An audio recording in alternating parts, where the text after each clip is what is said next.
Bismillahirrahmanirrahim. Assalamualaikum warahmatullahi wabarakatuh.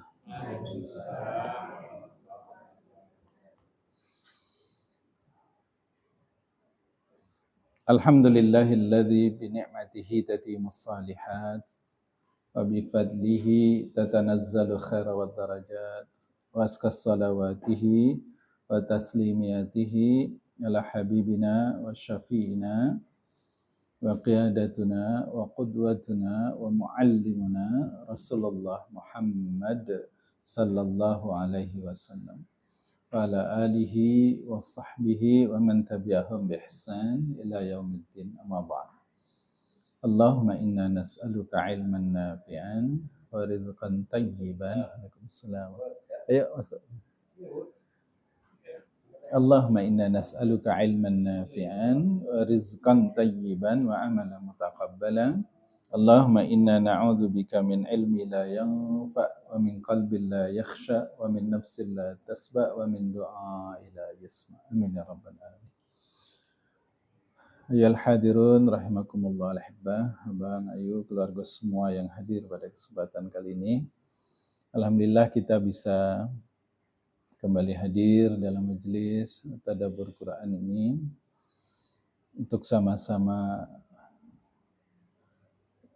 menguatkan hati, menambah kedekatan kita kepada Allah Subhanahu wa taala melalui Al-Qur'an insyaallah. Kita dalam kehidupan keseharian ada masanya kita merasa sangat capek, ada merasanya letih nian, ada saatnya kita merasa jenuh ya. Kadang-kadang banyak harapan-harapan juga yang tidak tercapai, rasanya lesu nian, atau bahkan lebih dari itu ada orang-orang yang kita sayangi kemudian meninggalkan kita atau jauh lebih dahulu meninggalkan kita misalnya. Nah, salah satu cara agar kita bisa menjadi kuat menghadapi semua problem-problem itu adalah dengan beriman kepada hari akhir. Jadi ketika kita beriman kepada hari akhir itu bukan yang membuat kita menjadi galau, menjadi takut, menjadi segala macam gitu. Tidak, tapi justru ketika kita beriman, ketika kita sama-sama mentadaburi hari akhir itu, justru dia akan memberi kita kekuatan. Bahkan lebih dari itu akan mengarahkan kita. Sebab kalau kita beriman kepada hari akhir, satu, bisa dipastikan kita pasti hati-hati dalam bersikap. Karena takut. Berbuat maksiat kita takut. Waspada betul kalau mau berbuat. Dan ketika ada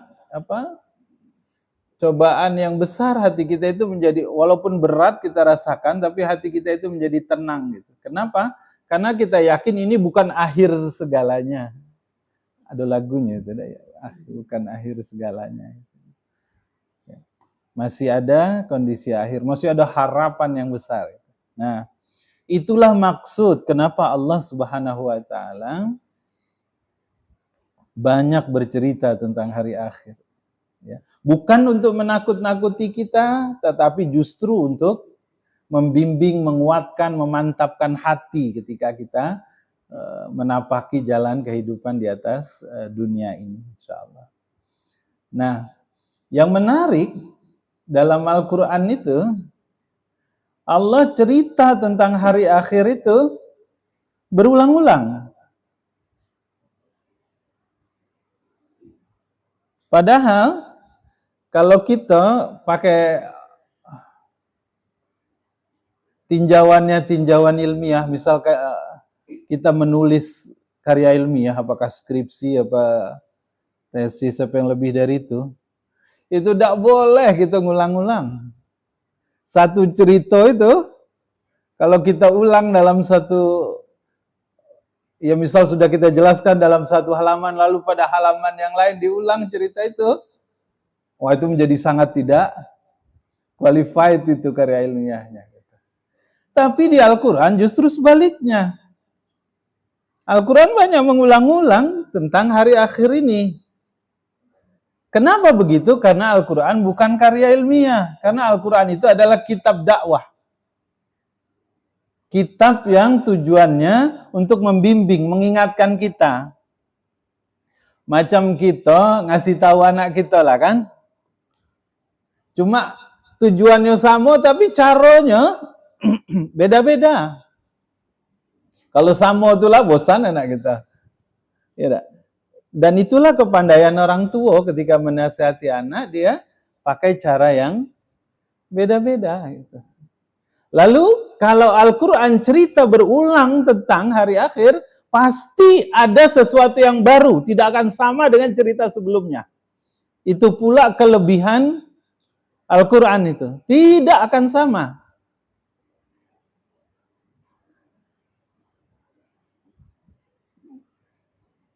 Al-Qiyamah misalnya, kiamat itu kan berdiri, maksudnya dari yang pertama sekali berdiri dari tidur panjang kita, yang kedua memang nanti kita akan berdiri sangat lama di padang mahsyar, maka dia namanya kiamat karena fokusnya adalah kepada bangkit dan berdirinya itu. Kalau zalzalah, apanya yang baru? Cerita tentang goncangnya, cerita tentang gempanya gitu. Gempa, kalau kita gempanya hanya di satu tempat, kalau ini seluruh bumi gempa, guncang. Al-Ghasyiyah. Apa arti Al-Ghasyiyah? Hal ataka hadithul ghasyiyah. Ma maknaha? Apa artinya? Ini udah baca nih kita kan? Sudah dari kecil dah. Ya yuk. Lapal dari dulu dah. Hal ataka hadithul ghasyiyah.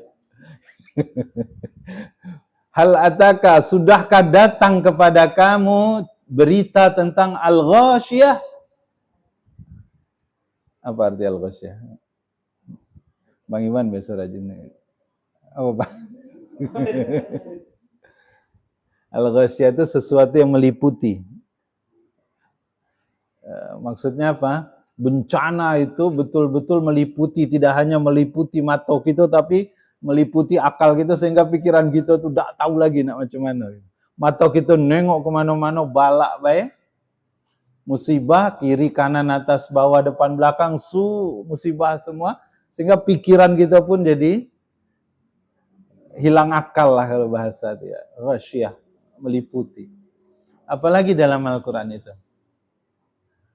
Tammatul kubra, tamah, balak musibah yang sangat besar.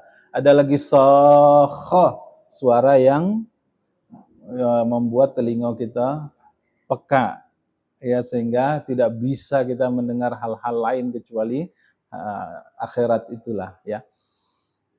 Pernah juga cerita Rajja, idza rajjatil ardu rajja. Kalau Rajja masih ingat dah yuk. Apa yuk Rajja? Itu habis kalau zaman dulu emak tuh nyuci, bilas, diperas, sebelum dijemur dirojak dulu. Dikibas. Jadi ketika bumi dikibas, macam mana kira-kira? Kalau kita awak ada di atas kain tuh dia dikibas-kibas gitu ya. Itu raja. Jadi setiap nama itu dia punya kisah tersendiri, cerita tersendiri ya. Nah, hari ini kita membahas surat yang Al-Qari'ah. Ya, Al-Qari'ah.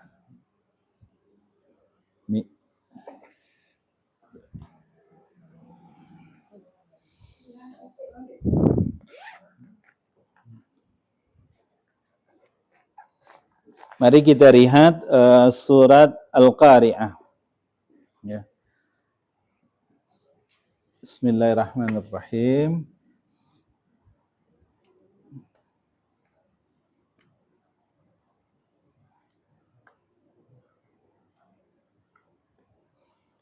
Jadi sekali lagi kalau kita cerita tentang hari akhir itu, sungguhnya justru semakin kuat keimanan kita kepada hari akhir, semakin yakin kita menghadapi kehidupan ini. Saya ulang, semakin kuat kita keimanan kepada hari akhir, keyakinan kita dalam menghadapi kehidupan di dunia ini, semakin menjalani kehidupan ini penuh dengan keyakinan. Ya. Al-Qari'ah pertama dia surat, biodatanya dulu ya. Surat Makkiyah.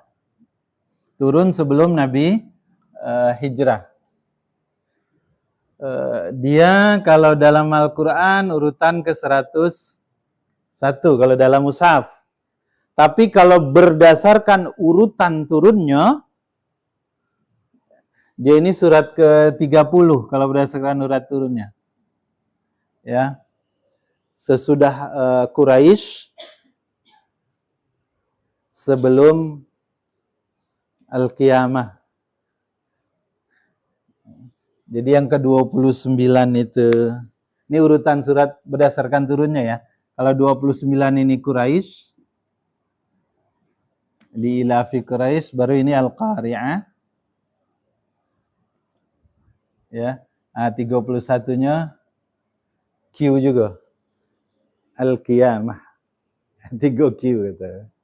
Ya. Ini urutannya, dia urutan ke-30. Ya. Namanya cuman sikok-sikok itulah. Surat lain banyak punya nama. Al-Fatihah itu Al-Fatihah. Apalagi Ummul Kitab, Ummul Quran, Sab'ul Masani, ya. Sampai 23 nama Al-Fatihah itu. Tapi nama Al-Qari'ah ini sikok lah. Tidak ada duanya, sikok dia. Ya. Kadang penamaan Al-Quran itu kan bisa diambil dari ayat pertama. Atau bisa diambil dari kandungan penamaan surat ya. Yang kedua bisa diambil dari kandungan yang ada dalam surat itu. Atau berdasarkan nama yang disebutkan oleh Nabi. Atau berdasarkan nama yang disebut oleh para sahabat. Gitu. Nah Al-Qari'ah ini cuma sikok-sikoknya. Dialah. Tidak ada nama lain dia. Sikok inilah Al-Qari'ah. Ya. Berapa ayat ini? 11 ya.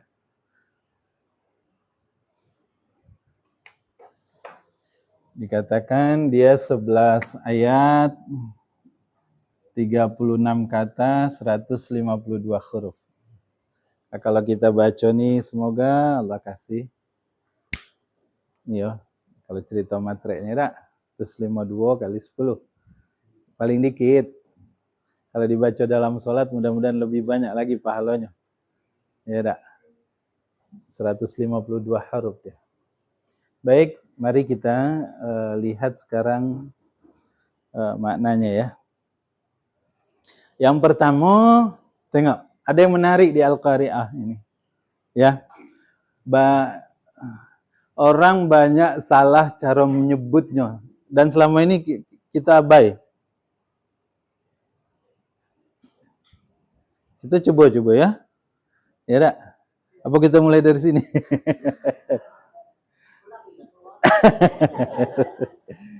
Ada orang yang nyebut surat ini, coba, surat apa? Al-Qari'ah. Nah, ada yang nyebutnya begini. Maaf. Nih, yang banyak orang kepleset itu Al-Qari'ah. Ada yang betul gitu ya, pakai H besar. Ada lagi yang al-qari. Dia sebetulnya ini. Yang betul itu ini.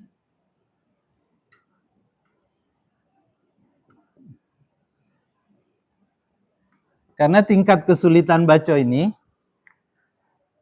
sesudah ain tiba-tiba ketemu H besar kan. Tamar buton ini kan kalau mati dibaca H besar kan. Banyak orang nyebutnya ini. Al-Qari'ah. Pakai H. Kenapa? Karena nyamoi dengan ain. Saya nakut-nakuti nih. Sudah ini pasti bingung cara bacanya. Banyak yang baca Al-Qari'ah. Karena nak benari ainnya, tiba-tiba H itu ngikut jadi H kecil. Ada juga yang takut H-nya jangan sampai H kecil, H besar, maka dia bacanya Al-Qari'ah. Nah, benar H-nya. Tapi ainnya jadi Hamzah. Nah, kita yang mana? Coba macam mana baca. Nah, Hamzah itu. Coba. Kan ke sini larinya. Pas nak benar apa baca ini ain benar, ini jadi hak, baca taknya benar ini. Dah buat bingung bae saya lah.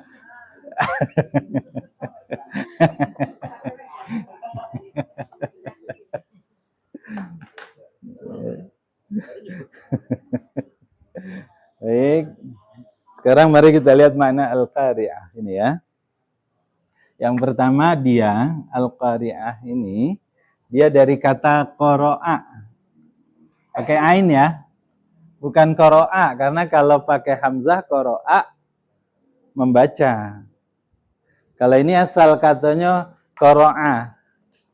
Qara'a ini menggedor pintu dengan keras. Jadi dulu orang Arab itu kalau ngetuk pintu sesama dia lah bertamu tuh tidak pakai tangan. Orang Indonesia lah yang ngetuk pakai tangan. Orang dulu tuh dia ngetuknya kalau tidak pakai, dia bawa tongkat kan. Karena pintu orang sana tebal-tebal. Coba baik ketuk pintu Masjid Nabawi itu. Tidak berbunyi. Ya kan? Karena dia pakai maka dia ngetoknya tuh ya. Kalau tidak pakai batu, biasa rata-rata mereka pakai kayu. Qara'a ya, menggedor pintu dengan keras. Mengetuk ya, tapi lebih tepatnya menggedor dia. Itu maknanya. Orang Arab kalau disebut qara'a ya menggedor. Jadi pertemuan dua buah benda yang menimbulkan bunyi yang mengejutkan, qara'a namanya. Ya. Bahkan ada yang bilang qara'a itu maknanya 3. Ciri-ciri qara'a itu 3 kalau ada kata qara'a dalam bahasa Arab. 1, suaranya keras. 2, tiba-tiba atau mendadak. Yang ketiga, menimbulkan rasa takut. Ya, ini maknanya. Qara'a itu jadi ketukan, sikok keras. Yang kedua, mendadak, tiba-tiba. Oke, bahasa Jambi be.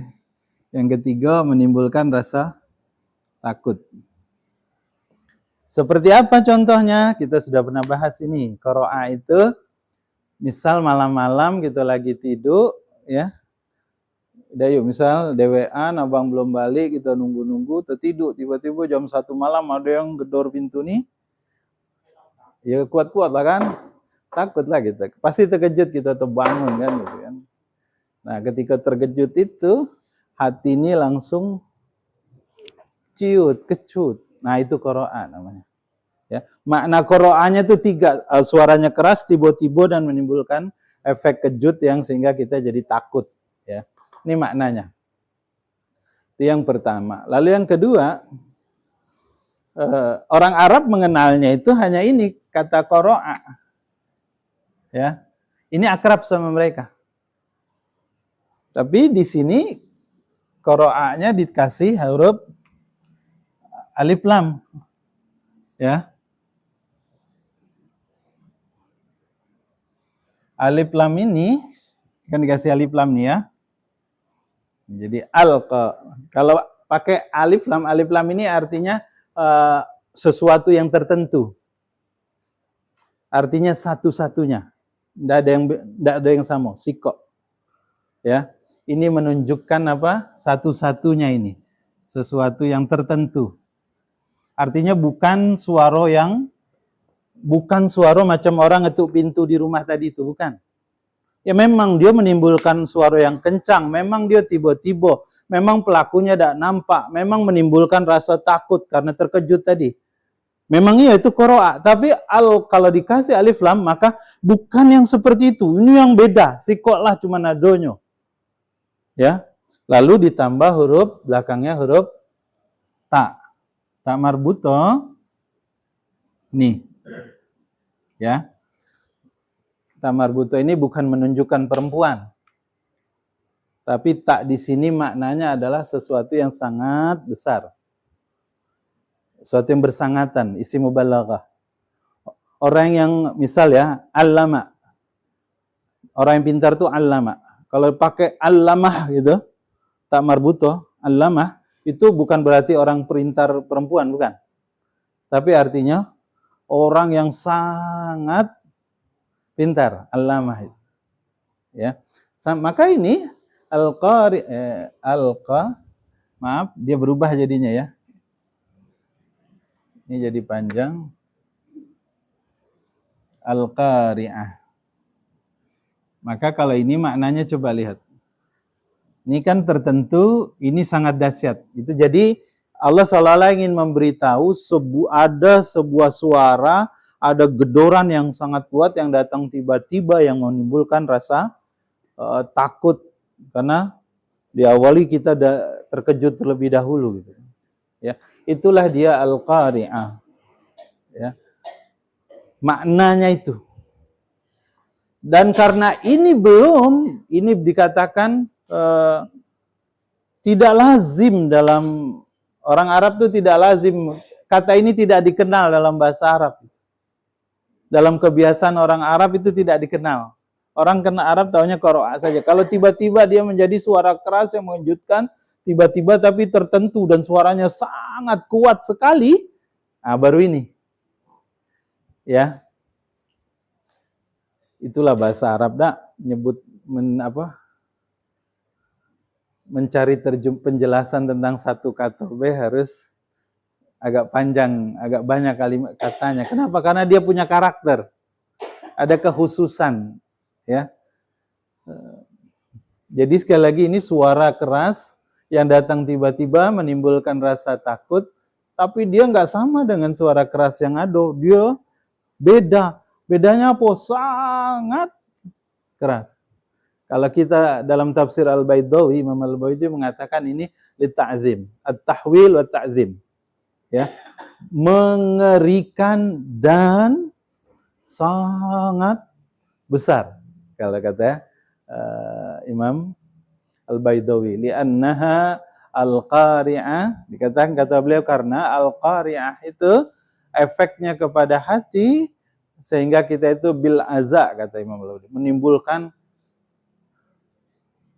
rasa kita tuh darah tuh naik galau gitu, muka jadi putih. Aza itu pingsan. Ya, kalau kata Imam Al-Baidawi, ya. Jadi makna al-qari'ah itu. Jadi kalau makanya kemudian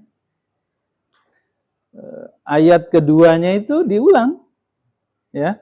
Seolah-olah ini adalah pernyataan dari orang yang mengalami yang ada pada peristiwa tersebut. Jadi dikatakan Al-Qari'ah ini lafaz singkat yang memberikan simbol terjadinya hari kiamat yang datang tiba-tiba dengan suara yang mematikan serta membuat semua makhluk ketakutan.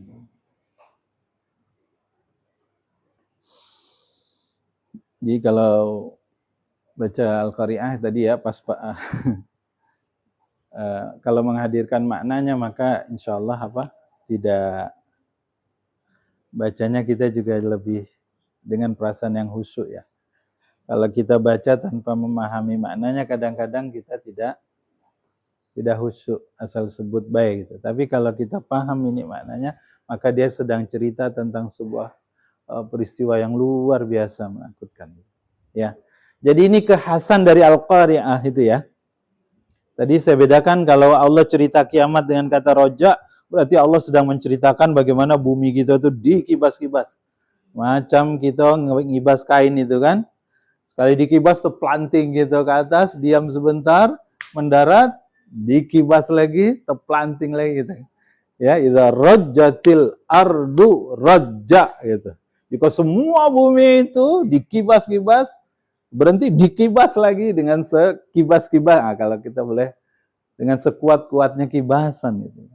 Sama zalzalah dari kata zilzal.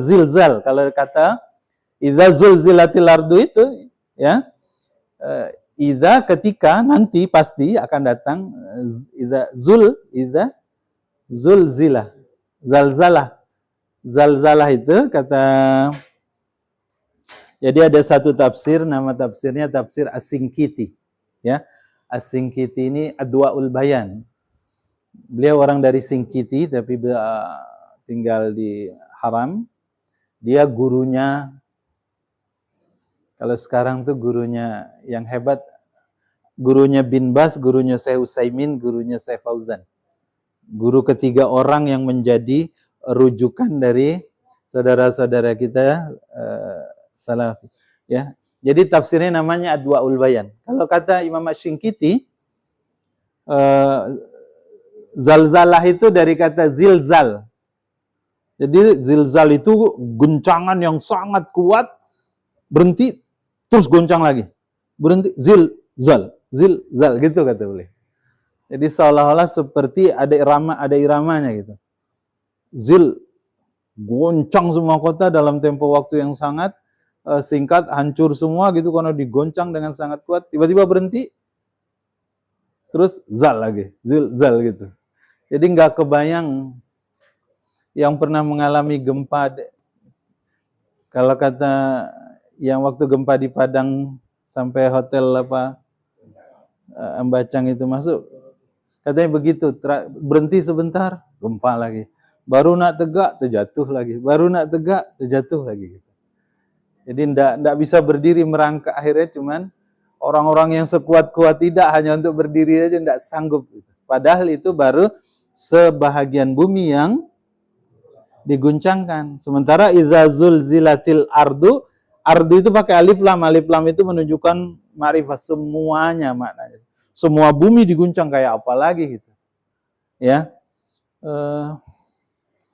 Imam Al-Ghazali bilang nama hari akhir dalam Al-Quran itu sampai 82 katanya. Dengan masing-masing karakternya sendiri-sendiri. Ya, dengan karakternya sendiri-sendiri. Yaumut Taghabun, hari yang semua hal akan disingkap.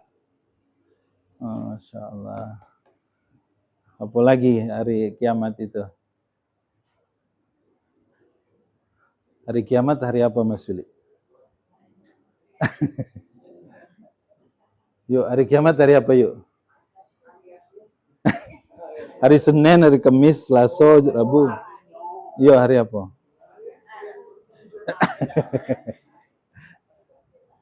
Hari kiamat itu hari Jumat. Karena kenapa hari Jumat? Nabi bilang bahwa hari kiamat itu fi yaumil Jum'ah. Dia kalau dalam Al-Qur'an hanya dibilang hari kiamat itu yaumal jam'i.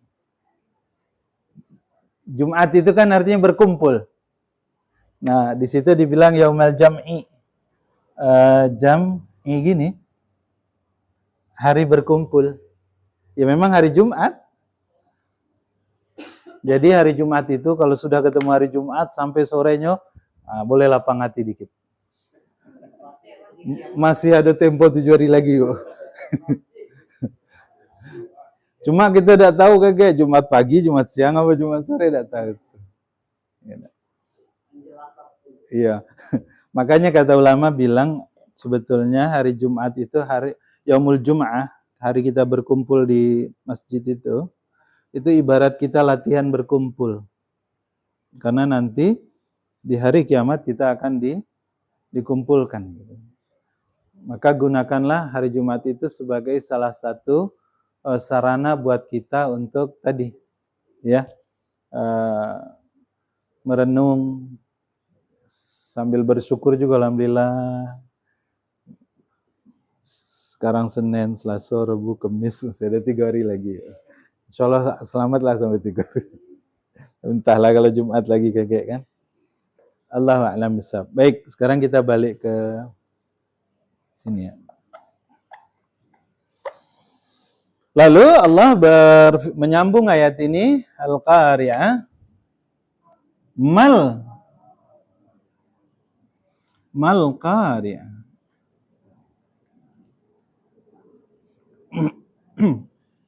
Jadi ini seolah-olah Allah ingin menunjukkan betapa manusia itu bingung.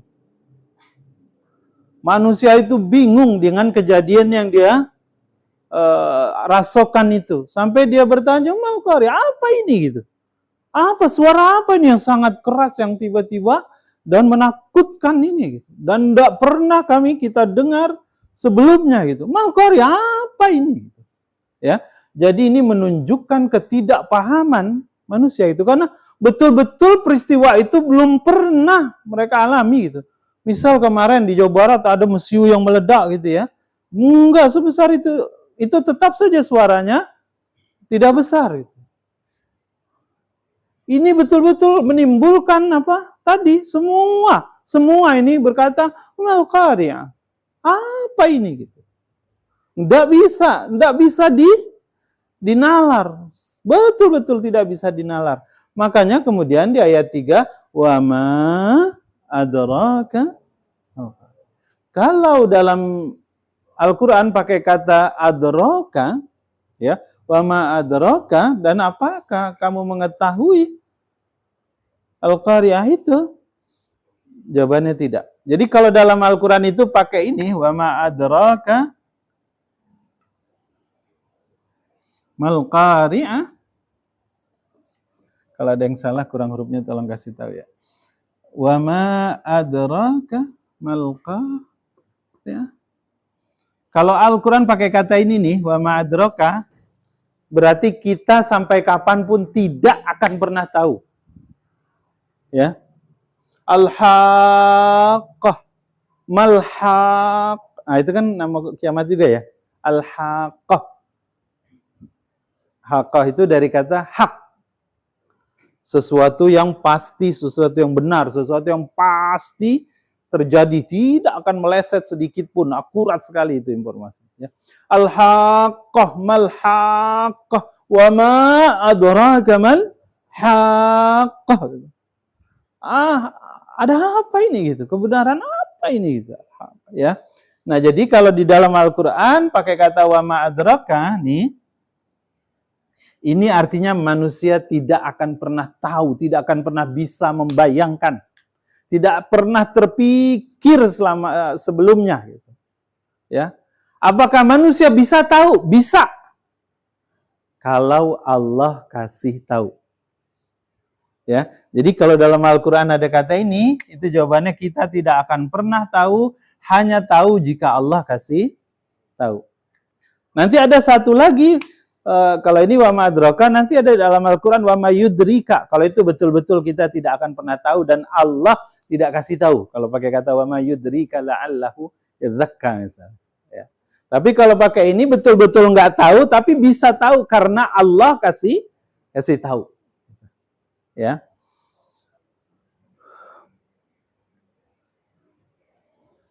Pengulangan ini juga menunjukkan betapa tadi nih, suara ini betul-betul dahsyat. Suara ini belum pernah kita belum pernah dengar sebelumnya. Kagetnya, kejutnya, takutnya belum pernah. Rasa takut yang setakut-takutnya hari itu gitu.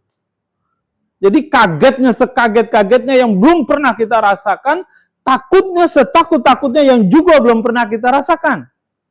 Itu sekali lagi kata ulama makna dari tadi nih, tak ini. Untuk menunjukkan litahwil wa ta'zim. Kengerian yang luar biasa dan kebesaran peristiwa itu. Ya.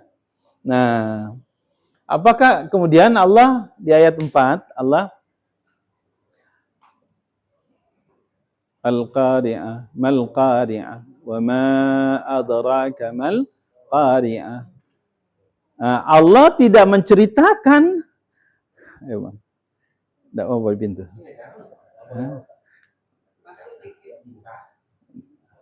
Nah, itu. Nah, kalau orang tua lah ngomong tidak telah kita harus ya. Nah, di ayat 4 Allah memberitahu, ya, Allah memberitahu, "Wa ma adraka mal qari'ah." Yauma, tapi Allah tidak menjelaskan apa itu al-qari'ahnya. Allah hanya menjelaskan suasananya. Ya. Memberikan sedikit gambaran tentang suasananya yang bisa kita bayangkan. Walaupun kejadiannya nanti lebih dari itu. Ya. Di ayat 4 itu dikatakan yauma yakunun nasukal farashil mabthus. Jadi Allah memberi permisalan dengan dua makhluk, ya. Dengan dua makhluk yang paling-paling di atas muka bumi ini. Satu makhluk yang paling hebat di atas muka bumi yaitu manusia. Yang kedua makhluk yang paling berat, yang paling kokoh yaitu gunung. Nah, Allah membuat dua permisalan itu. Satu makhluknya yang paling hebat, yang kedua makhluknya yang paling kokoh. Apa yang terjadi hari itu?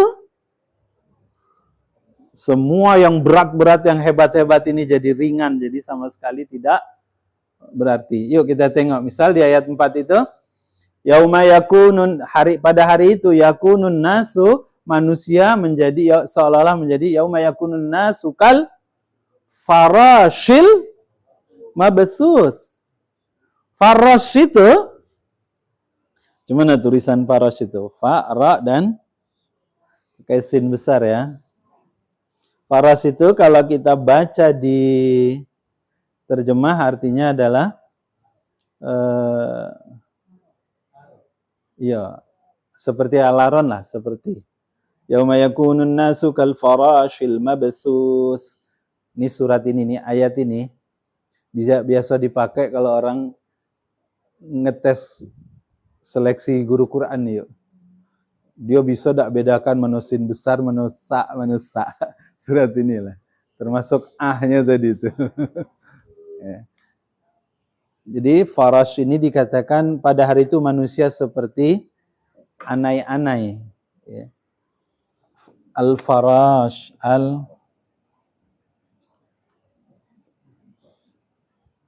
nih, farash ini seperti laron. Tapi coba tengok artinya. Artinya tengok ya. Jadi Allah mengibaratkan manusia itu hari itu seperti anai-anai laron. Laron itu kan kalau ada cahaya, dia akan mengejar cahaya itu. Ya. Tengok nih maksud dari ayat ini. Jadi kalau laron aneh-aneh, kalau ada cahaya, dia akan kejar cahaya itu. Semua akan berkumpul. Habis hujan, maka kemudian reda, keluar mereka akan mengejar cahaya. Tapi yang menarik di ayat ini, farash ini bukannya mengejar satu tujuan. Biasa kan laron satu nih, jelas di arahnya, punya tujuan. Mabsus itu jadi aneh. Karena mabsus itu artinya berhamburan. Jadi tidak lagi, ya berserakan, tidak lagi mengejar satu, harusnya kan satu tujuan. Ini tidak pada satu tujuan. Jadi aneh, secara hukum alam itu jadi terbalik gitu. Jadi kata Allah, kal farashil tapi mabsus. Iya, dia seperti aneh-aneh, seperti laron, tapi tidak pada satu tujuan, malah semua berhambur-hamburan gitu. Kalau kita lihat dalam surat yang lain dikatakan suami lupa pada istrinya, istri lupa pada suaminya, bahkan ibu yang sedang menyusui lupa pada anaknya gitu. Ya, saking takut, kejut, bingung, ya, maka kalau mabsus berhamburan. Jadi ini satu tidak berlaku betul nanti hukum alam itu. Satu tadi manusia yang paling hebat, paling pintar, paling ngerti itu, ya, tiba-tiba mereka yang biasanya sistematis cara berpikirnya itu tertata, sudah belajar, memang punya pengalaman, punya pengetahuan, bahkan ada orang-orang yang sudah terlatih menghadapi situasi genting, tetap hari itu mabsus. Tidak berlaku kaidah itu. Ya. Wa takunul jibalukal ihnil pakai sin besar, sin kecil ya. Ingat ya, ini pokoknya di huruf Al-Qari'ah ini pertemuan antara shin ya dengan sa. Kalau ini farasil sin besar, mabsus sus dua-duanya pakai sa. Tapi kalau manfush sin besar juga, kalfa, kal'in. Dan gunung-gunung watakunul jibal, dan Allah jadikan gunung-gunung itu kal'in. Di situ apa ihin artinya? Bulu. Ya. Al-ihni. Ihan ini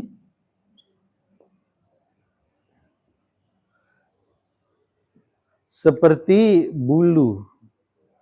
Atau kalau yang lain seperti kapas. Tapi bukan kapas yang berkumpul semacam kita nak bikin bantal, tidak. Kapas yang diurai. Kapas yang diurai. Jadi bayangkan gunung yang seberat-berat itu, hari itu, dia seperti kapas yang ringan sekali. Dan ini permisalan yang Allah buat gitu ya. Jadi gunung yang seberat-berat tidak, yang katanya pasak bumi itu, yang membuat bumi tidak goyang itu, hari itu dia seperti bulu, seperti kapas yang diurai. Jadi satu-satu kapas kan sudah ringan, ini uraiannya apa? Ya macam yang belum ya yang diurai. Ya, artinya dia jauh lebih ringan lagi. Nah, di sini dikatakan watakunul jibalu kal ihnil manfush. Al-ihn kapas. Dan satu lagi yang menarik di ayat ini. Jadi jibal itu seperti ihin. Ihin itu kapas yang berwarna. Warna-warni. Jadi gunung hari itu berterbangan itu dan dia warnanya beda-beda. Allah bilang itu dalam Al-Quran bahwa gunung itu warnanya beda-beda. Kalau dia kandungannya batu bara, maka kalau kelihatan bertebaran itu hitam, itu batu bara dia berarti. Kalau perunggu nanti warnanya jadi hijau yang. Kalau emas berarti warnanya nanti ya kuning. Kalau dia perak, silver, ya silver. Kalau dia kapur gunungnya, beda lagi warnanya. Tembaga beda lagi warnanya. Jadi, dan itu Allah bilang, maaf saya tidak sempat merujuk ya. Ayat apa itu yang menjelaskan ini. Jadi ihan itu nanti gunung itu bukannya seragam, hitam, semua batu besar-besar itu, enggak. Tergantung kandungannya dia. Makanya Allah bilang ihan berwarna-warni bulu kapas itu. Tergantung tadi kandungan apa yang ada di dalam perut buminya. Kalau gunung Freeport, bukan gunung lagi sekarang ya, sudah jadi puncaknya sudah berubah, tadinya ke atas, ini turun ke bawah deh. Jadi makhluk Allah yang paling berat, yang paling kokoh itu seperti bulu dan dia berwarna-warni gitu. Jangan bilang indah ya, tapi justru mengerikan itu. Karena apa? Oh, yang emas berarti kuning gitu kan.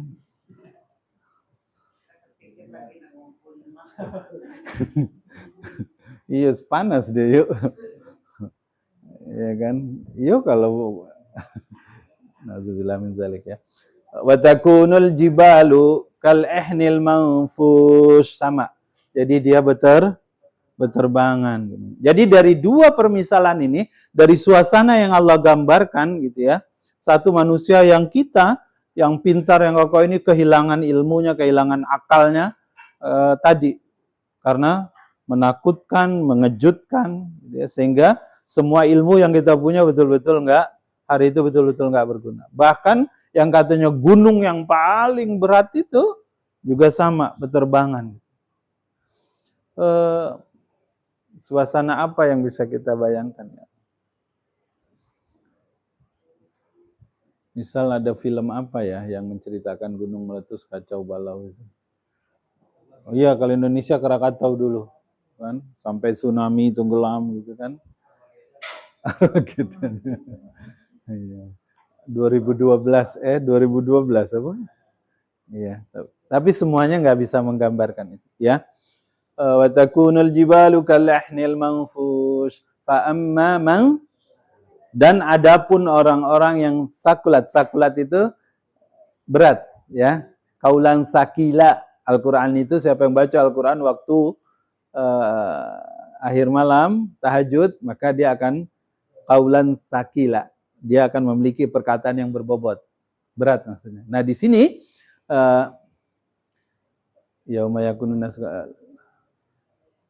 fa amma man sakulat, siapa yang hari itu berat, ya. Apanya yang berat? Fa amma man sakulat mawazinuh, maka adapun orang-orang yang berat mawazinuh, timbangannya. Yang dimaksud timbangan kebaikan. Jadi mawazinuh itu kata jamak. Tunggalnya mizan, timbangan. Ini yang menarik nih. Ada 3 penafsirannya. Jadi, kalau tunggal, mizan namanya. Satu timbangan itu.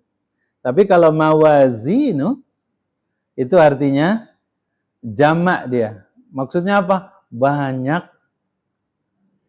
Kalau dari katanya banyak timbangan, macam-macam ukuran timbangannya itu. Macam gitu yuk. Zaman dulu tuh dak. Beli beras, ada anak apa namanya? Dacing ya. Ada yang besar, ada yang kecil, ya. Ya, ada yang seon, ada yang 1/4, ada yang 2 kilo, ada yang lebih dari itu. Satu memaknai demikian. Jadi makna pertama itu mizan itu seperti ini, seperti ya timbangan sikok kiri kanan.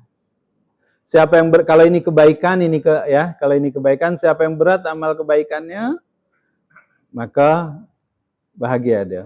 Ini keburukan. Satu mengartikan ayat ini begitu. Seperti mizan yang sini amal baik, ini amal buruk. Kalau amal buruknya yang lebih berat, celaka. Kalau amal baiknya yang lebih berat, maka dia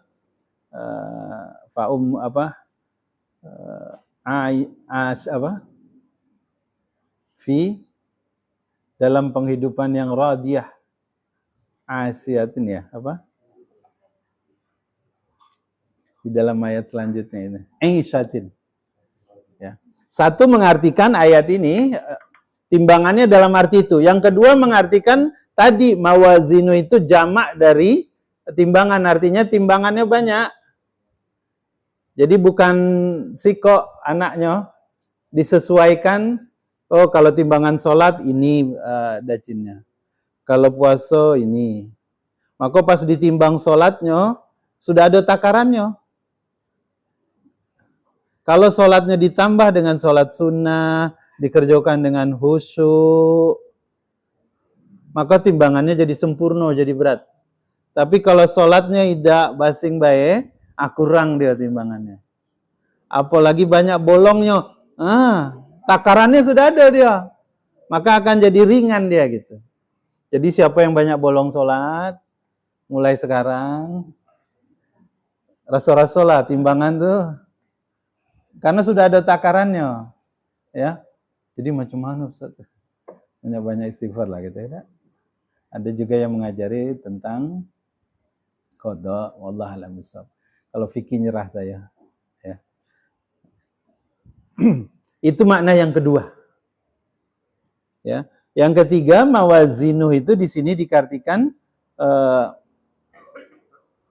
tadi, ya.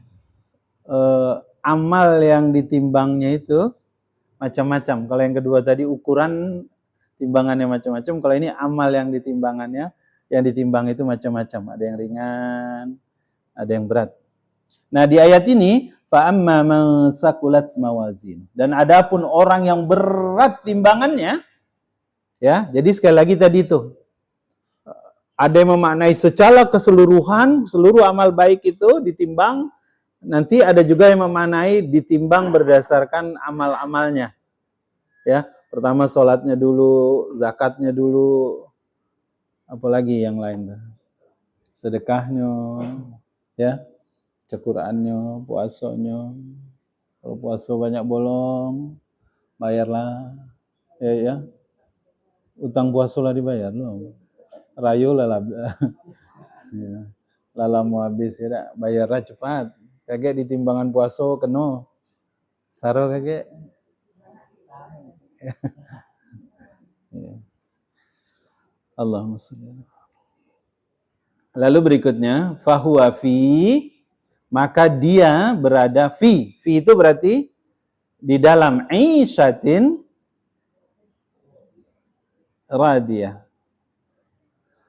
Jadi dalam bahasa Arab, kehidupan itu ada hayah, kita pernah bahas ini ya, hayatan, ya. Ada bahasa Arab kalau untuk menyebut kehidupan itu satu hayah, ya. Yang kedua ini, isyatin. Ya.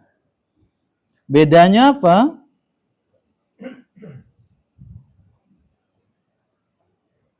Kalau ini, kalau hayah, kehidupan,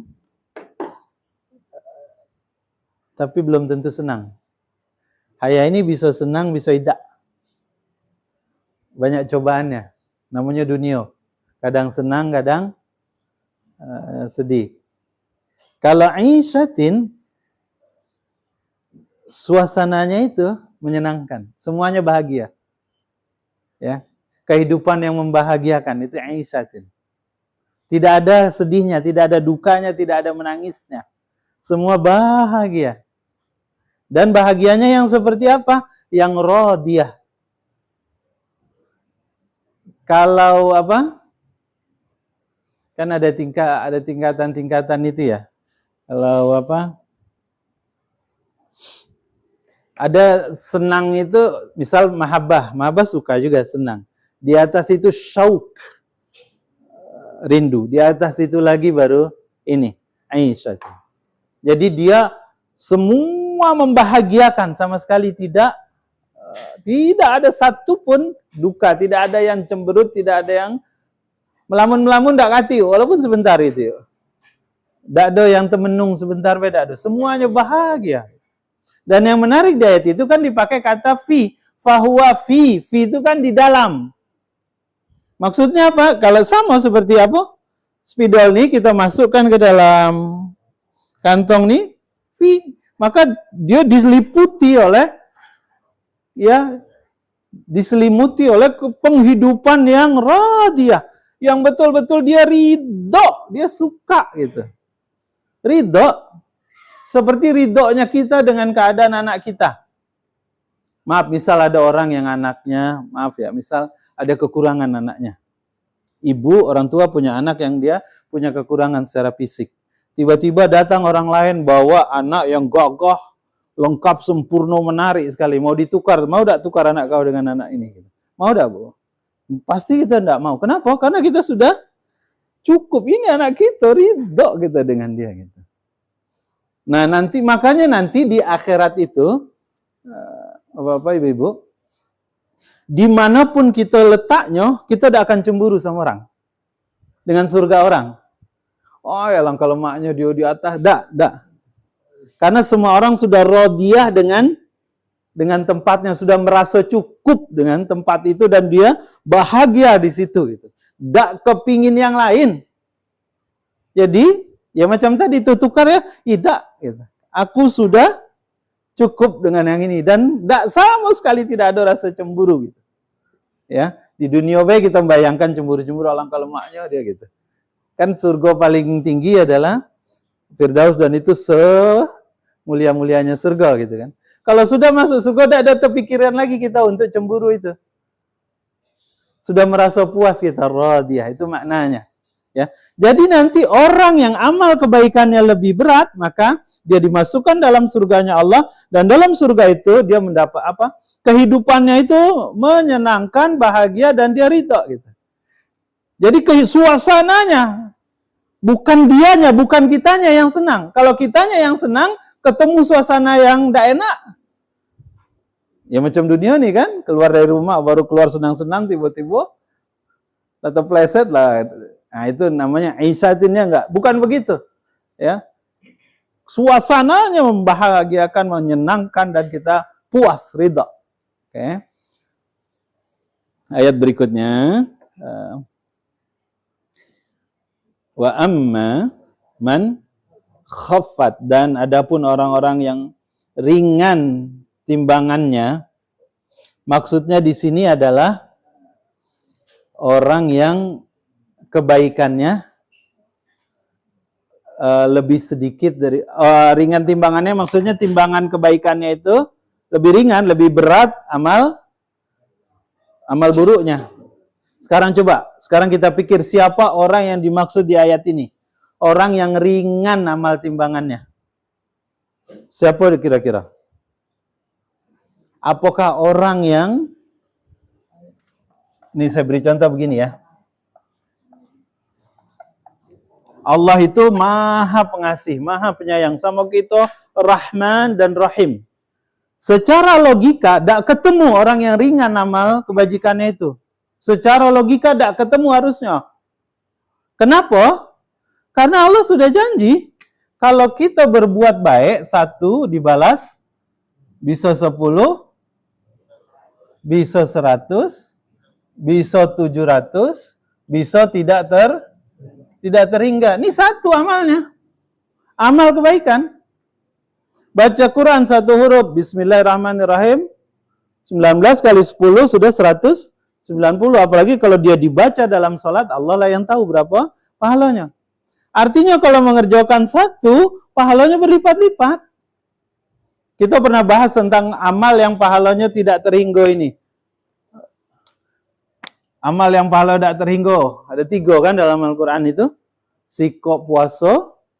Yang kedua sabar. Orang yang sabar. Puasa, sabar. Satu lagi apa ya? Enggak. Pemaaf. Pemaaf, sabar, puasa. Itu amal yang pahalanya tidak pakai hitungan ini nih. Yuk, jadi kalau ada yang nyakiti, ayo maafkan yuk. Pahalanya. Tidak pakai hitungan ini lagi yuk. Cuma payah maafinnya tuh. Tidak terhingga pahalanya. Dan itu yang Allah bilang kan, faman afa wa aslaha fa ajruhu 'ala Allah, kata Allah. Siapa yang memaafkan dan dia terus berbuat baik, fa ajruhu 'ala Allah, maka balasannya itu langsung dari Allah, tidak terhingga. Kalau sabar itu, apa bunyi ayatnya itu? Siapa yang sabar maka balasannya sama, bighairi hisab. Nah, coba bayangkan ya, kalau kita berbuat kebaikan nih, pahalanya ini berlipat-lipat. Sementara dalam hadis, kalau berbuat maksiat, berbuat dosa, balasannya berapa? Bikin 2, baru 2. Begitulah bahasanya. Sekarang coba pakai logika. Siapa orang yang ringan amal timbangannya, lebih berat amal buruknya? Kalau pakai logika ini berarti orang ini macam mana? Tidak pernah berbuat baik. Karena kan amal buruk itu timbangannya ini, 2, 3. Memang tidak pernah niat berbuat baik. Sedih, entahlah apa sedikit beda ya. Tapi kata ulama tafsir, ini menunjukkan ya satu sisi ayat ini memberitahu tentang orang yang tidak pernah berbuat baik. Tidak pernah. Maka kalau kita berbuat baik, ini kan balasannya berlipat-lipat nih. Apalagi orang yang cerdas, tahu dia yang mana pahala yang harus dia kerjakan. Kalau sedekah kan jelas dibilang 10 sampai 100 sampai 700. Itu sedekah kan ya. 1 butir padi jadi 10 jadi 70, kali 70 jadi 700. Tapi kalau tadi pemaaf, sabar, puasa, ya Allah. Berarti harus banyak puasa kita yuk. Iya, puasa Daud lah paling enggak ya. Selama ini kita puasanya puasa. Ya paling tidak kita biasakan apa? Senin, Kamis, ya tak? Akhir. Kakek. Zulhijjah 10 hari. Wal fajr walayalin. Kita bahas itu berikutnya ya tak? Sesuai apa? Harinya kakek. 10 hari yang istimewa itu. Walayalin asr. Nah, balik ke sini, jadi cerita kalau kita lihat ayat ini, berarti orang yang sedikit amal soleh, apa yang timbangan keburukannya itu lebih banyak, boleh dibilang, berarti dia ini sejahat-jahatnya orang. Maksudnya apa? Memang gawenya maksiat itulah gitu. Jadi Bang, Iwan, kalau masih banyak amal solehnya Bang, berarti imang-imang lah deh kita dia. Itu. Berarti harus ditambal itu ya.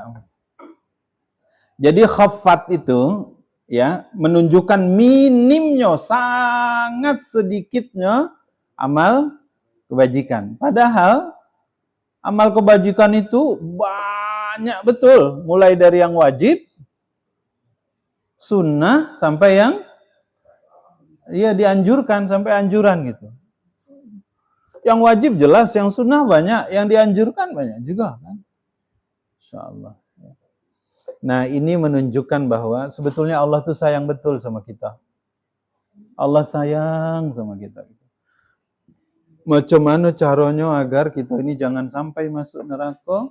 Allah buatlah kebalasan amal baik itu berlipat-lipat, sementara amal maksiat dosa itu satu sebanding cuman.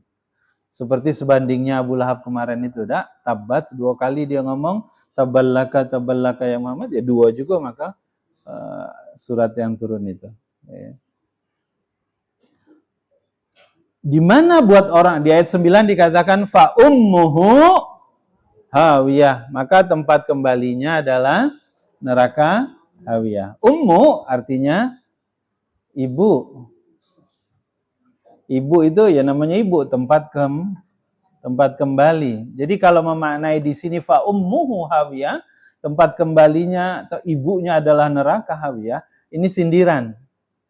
Sama seperti Allah bilang dalam Al-Qur'an itu fabasyirhum bi'adzabin alim.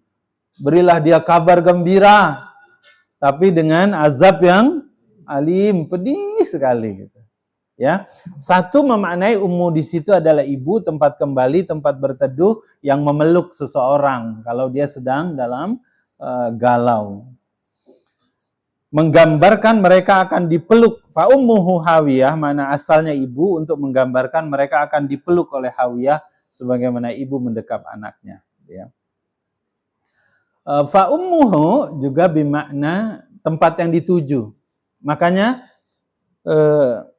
kenapa asal kata ummu itu karena setiap anak itu kalau apa-apa fitrahnya pasti yang dituju ibunya. Kenapa dalam sholat orang yang kita ikutin itu namanya imam? Sama asal katanya ummu, imam. Karena kita beribadah tadi ya menuju dia, mengikuti dia gerakannya. Nah itu makna yang makna berikutnya. Fa ummu itu di situ, fa ummuhu itu karena orang Arab kalau menyebut dahi ummu ra'sun. Induknya kepala ini nyebutnya ummu ra'sun. Maka ada yang mengartikan fa ummuhu di sini adalah fa ummu hawiyah adalah fa ummu ra'suhu hawiyah. Kepalanya ini nanti akan dimasukkan ke hawiyah. Hawiyah itu sangat dalam ke bawah. Balik cerita Freeport tadi itu hawiyah namanya. Dalam sekali dan ke bawah. Jadi dia akan dilemparkan masuk kepalanya duluan masuk ke bawah gitu. Ya, terjerambab. Itu makna yang kalau literalnya. Ya, hawiyah di sini dikatakan menunjukkan sesuatu yang kecelakaan yang luar biasa karena tadi ya terlempar ke bawah gitu. Fa ummuhu hawiyah, maka tempat kembalinya adalah neraka hawiyah. Gambarannya seperti apa? Tadi orang yang kepalanya itu dimasukkan ke dalam lubang yang sangat, dilemparkan dan kepalanya duluan masuk ke lubang yang sangat dalam gitu ya. Fa ummuhu hawiyah. Wa ma adraka ma, ya, tahukah kamu apa itu? Hiyah itu. Tadi sama wa ma adraka, berarti kita tidak akan pernah tahu kecuali Allah memberitahu.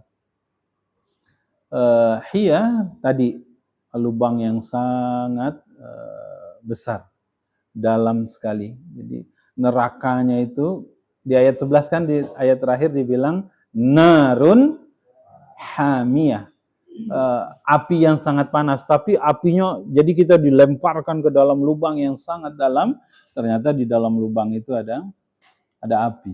Jadi seperti lembah ya. Sama seperti well itu, lembah well, lembah yang ada di dalam neraka Jahannam. Ayat terakhir narun hamiyah. Hamiyah ini juga menunjukkan hamiyah bermakna sangat panas. Kenapa sangat panas? Karena dia dipanaskan terus-menerus, tidak pernah.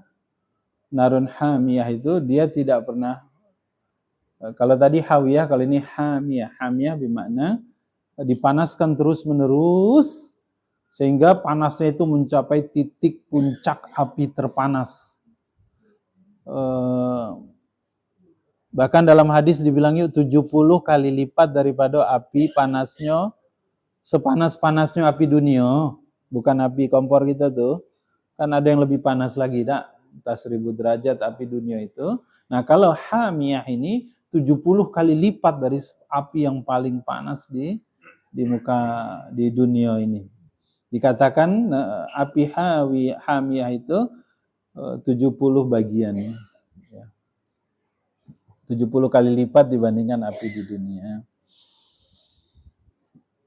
Jadi kalau kita boleh ambil tarik garis kesimpulan itu, siapa yang disiksa, siapa yang masuk dalam neraka itu orang yang betul-betul tidak punya kebaikan. Orang yang betul-betul tidak punya kebaikan. Jadi jangan putus asa, ya Allah aku banyak dosa. Tapi awak masih, kita kan insya Allah ya tak? Ya masih banyak juga baik, ada juga baik gitu kan. Mudah-mudahan timbangannya tetap, ya macam mana caranya ya tak? Supaya amal soleh timbangannya lebih berat.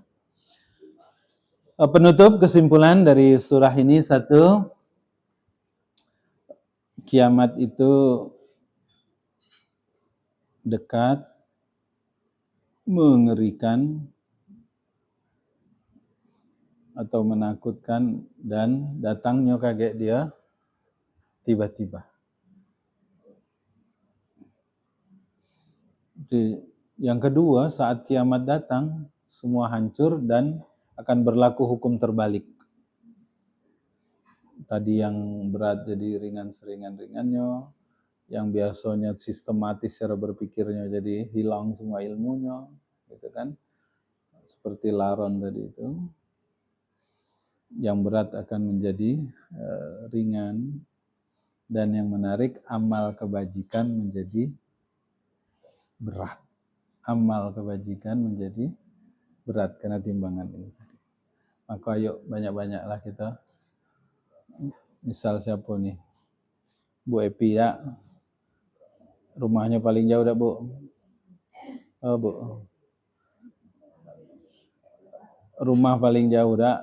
Siapa yang paling jauh sini? Iyalah Pak Epi, Bu Epi dah. Mudah-mudahan langkahnya lebih banyak dah. Timbangannya lebih banyak. Kalau rumah cuma dikasang bae.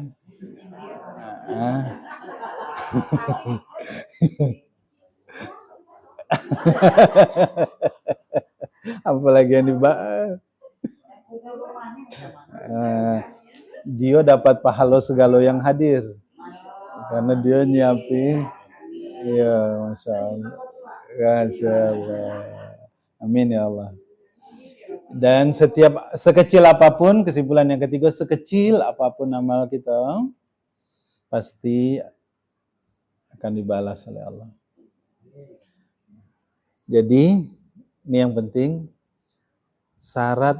Jadi insyati rodiyah itu kan puncak kebahagiaan ya. Jadi syarat untuk mencapai puncak kebahagiaan itu adalah amal kebaikan.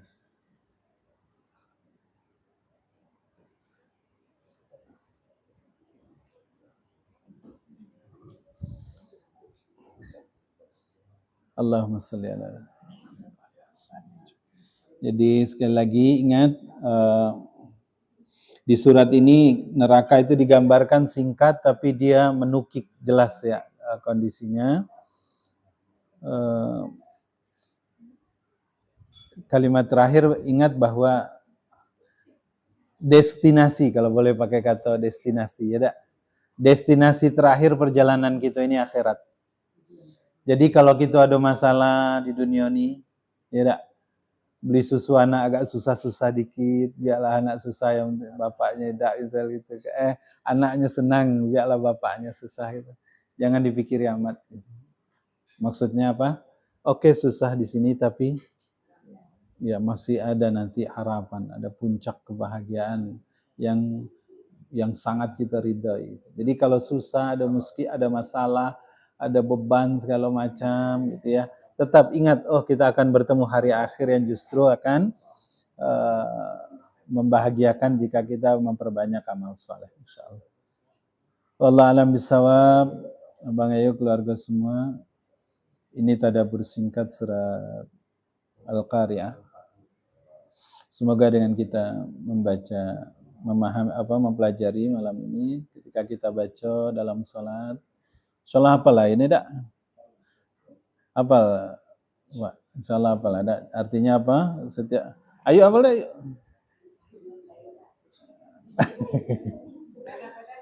Iya, mudah-mudahan hafal terus ya dak. Amin. Setiap kita membaca, hadirkan maknanya sehingga salat kita menjadi khusyuk, dan beruntunglah orang yang khusyuk sebagaimana hadis Nabi yang sempat kita sama-sama pelajari pekan lalu, bahwa Nabi itu salatnya menjadi pekerjaan yang paling menyenangkan insyaallah. Demikian, Allahumma barik lana fima razaqtana wa qina adzabannar. Subhanakallahumma bihamdika asyhadu an la ilaha illa anta astaghfiruka wa atubu ilaik. Assalamualaikum warahmatullahi wabarakatuh.